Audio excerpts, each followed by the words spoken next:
ਭਾਜੀ ਆਪਣੀ ਇੰਸਟਾਗ੍ਰਾਮ ਤੇ ਵੀਡੀਓ ਦੇਖ ਕੇ ਆਏ ਸੀਗੇ ਤੇ ਕਹਿੰਦੇ ਸੀਗੇ ਪੀਸੀ ਬਣਾਉਣਾ ਹੈਗਾ ਜਿਹਦੇ ਵਿੱਚ ਗੇਮਿੰਗ ਵੀ ਹੋ ਜੇ, ਐਡੀਟਿੰਗ ਵੀ ਹੋ ਜੇ ਤੇ ਡਿਜ਼ਾਈਨਿੰਗ ਵੀ ਹੋ ਜੇ।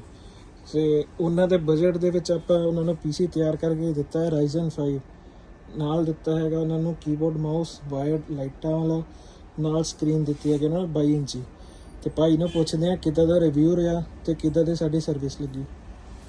ਹੋਰ ਭਾਜੀ ਬਹੁਤ ਵਧੀਆ ਲੱਗਾ, ਮੈਂ ਇੰਸਟਾਗ੍ਰਾਮ ਤੋਂ ਦੇਖ ਕੇ ਆਇਆ ਸੀਗਾ ਸ਼ੌਪ ਤੇ ਮੈਨੂੰ ਬਹੁਤ ਵਧੀਆ ਲੱਗਾ, ਫੁੱਲ ਸੈਟੀਸਫਾਈ ਹਾਂ। ਠੀਕ ਹੈ, ਤੇ ਸਰਵਿਸ ਵਗੈਰਾ ਕਿੱਦਾਂ ਲੱਗੀ? ਵਧੀਆ ਸੀ ਵੀਰੇ, ਸਭ ਕੁਝ ਵਧੀਆ। ਠੀਕ ਹੈ, ਤੇ ਜਿਹੜੇ ਆਪਣੀ ਵੀਡੀਓਜ਼ ਦੇਖ ਰਹੇ ਉਹਨਾਂ ਨੂੰ ਕੀ ਕਹੋਗੇ? ਉਹਨਾਂ ਨੂੰ ਆਹੀ ਵੀ ਸ਼ੌਪ ਵਿਜ਼ਿਟ ਕਰਨ ਜਲਦੀ। ਹਾਂਜੀ, ਤੇ ਸਰਵਿਸ ਸਮਾਨ ਵਗੈਰਾ ਜਿਹੜਾ ਸੀਗਾ ਤੁਹਾਡੀ ਰਿਕੁਆਇਰਮੈਂਟ ਸਮਝ ਕੇ ਤੁਹਾਨੂੰ ਵਧੀਆ ਚੀਜ਼ ਦਿੱਤੀ? ਹਾਂਜੀ ਹਾਂਜੀ। ਚਲੋ ਠੀਕ ਹੈ ਭਈਆ, ਥੈਂਕ ਯੂ।